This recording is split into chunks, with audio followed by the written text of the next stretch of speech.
Okay, let's dive right into this. Welcome, everyone, to a brand new explainer. Today, we're taking a huge leap back in time to explore an absolutely epic story. We're talking a massive family treasure, intense drama, and two very different brothers. So buckle up, because this isn't your everyday history lesson. Nope, this is a wild, world-changing tale of sibling rivalry. Now, I want you to just imagine something for a second. If you had the absolute most valuable treasure in the entire world, like something that guaranteed you amazing privileges and promises for the rest of your life, would you trade it away for a single, ordinary bowl of soup? I mean, it sounds totally unbelievable, right? Who on earth would ever do something like that? Well, hold on to that crazy question, because you're about to meet a guy who did exactly that. Part 1. A Great Leader's Farewell. Let's move to and see how this builds. Our story actually kicks off at the very end of another amazing life, the legendary leader Abraham. He lived an unbelievably long time, exactly 175 years. As he got older, he set his family up for the future.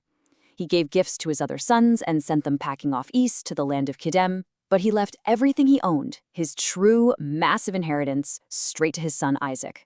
When Abraham finally breathed his last, he was buried in the cave of Makhpelah by his two oldest sons, Isaac and Ishmael, right next to his wife Sarah. Now, before we zoom all the way in on Isaac, we definitely need to give a quick shout out to his older half-brother Ishmael, because Ishmael had an incredible legacy of his own. He lived for a whopping 137 years, and his family grew into this massive, powerful group. Actually, his sons became 12 tribal rulers, settling down near Egypt. So Abraham's family tree was getting huge. But the central promise, the main family line, well, that continued right through Isaac. Part 2. The rival twins are born. And that brings us straight to Isaac and his wife Rivka. Hold on to your seats, guys, because they're about to get the surprise of a lifetime. See, Isaac was 40 years old when he married Rivka, but for the longest time, they didn't have any kids. Isaac prayed and prayed to Adonai for his wife, and eventually, boom, Adonai answered. Rivka finally became pregnant. But wait, this wasn't just your run-of-the-mill pregnancy. Isaac was 60 years old by now, and Rivka, she could literally feel the babies inside her wrestling. It was like a tiny wrestling match in there. They fought so much, she actually asked Adonai, "What in the world is going on?" So the crucial point is, God gave Rivka this mind-blowing prophecy. He told her she wasn't just having twins, she was carrying two entire nations. From the very second they were born, they were destined to be rival peoples. One would be stronger than the other, and get this, the older brother would actually end up serving the younger brother. Back in those days, that was completely unheard of. Well, when the big day finally arrived, the birth of these twins was just as wild as the prophecy. The first baby came out looking totally unique. I mean, he was reddish and covered literally all over in hair, almost like he was born wearing a little furry winter coat. So they named him Esau. And right behind him came his brother. But you won't believe this. He came out grabbing right onto Esau's heel. Because of that crazy move, he was named Yaakov, which literally translates to he catches by the heel. You really can't make this stuff up. Part 3, two very different brothers. Now, what's really interesting about this slide is how these twin boys grew up. They couldn't have been more opposite if they tried. Esau grew into this rugged, skillful hunter. He was a total outdoorsman, always out roaming the wild field. And because Isaac absolutely loved the wild game Esau brought home for dinner, Esau easily became Esau's favorite. Now Yaakov, he was a quiet guy. He preferred hanging out closer to home, living among the tents. And you guessed it, Yaakov was his mother Rivka's favorite. So yeah, we have a family totally split right down the middle. Part 4, the big stew trade. Okay. This leads us to the craziest turning point in our entire story.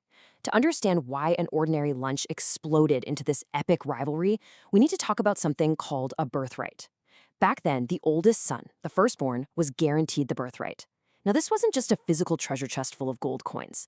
No, it was the special rights to lead the family, a double portion of the inheritance, and, most importantly, the incredible spiritual blessings and promises God had given to Abraham. It was the absolute greatest treasure a son could ever hope to get. And since Esau was born just a few tiny seconds before Yaakov, that massive treasure legally belonged to him. So picture this scene. Yaakov is at home cooking up a big, delicious, steaming pot of lentil stew. Suddenly, Esau bursts in from the open country. He's been hunting, he's totally wiped out, and he is absolutely starving. He spots the stew and begs Yaakov, "Please, let me gulp down some of that red stuff." But Yaakov, Well, he thinks fast. He looks at his brother and says, "Sure, I'll give you some stew, but first, you have to sell me your rights as the firstborn, your birthright." And this brilliantly illustrates how incredibly little Esau cared about his own future. Instead of just saying, "No way, man," Esau dramatically cries out, "Look, I'm about to die of hunger here. What use to me are my rights as the firstborn?" So he actually did it. He swore an oath. He officially sold his incredibly precious birthright to his younger brother, all for a plate of bread and a bowl of red lentil stew. He ate, he drank, he got up, and he just walked away like it was nothing. Because of this ridiculous trade, he even earned the nickname Edom, which literally translates to red. Part 5. The Ultimate Treasure Lesson. Let's just take a deep breath and think back to that huge question we asked at the very beginning of our explainer. Would you trade the world's most valuable treasure for a bowl of soup? Well, Esau literally did exactly that, and that brings us to our food for thought today, the core moral of Genesis chapter 25. Esau showed us exactly what happens when you let a rumbling tummy make your decisions.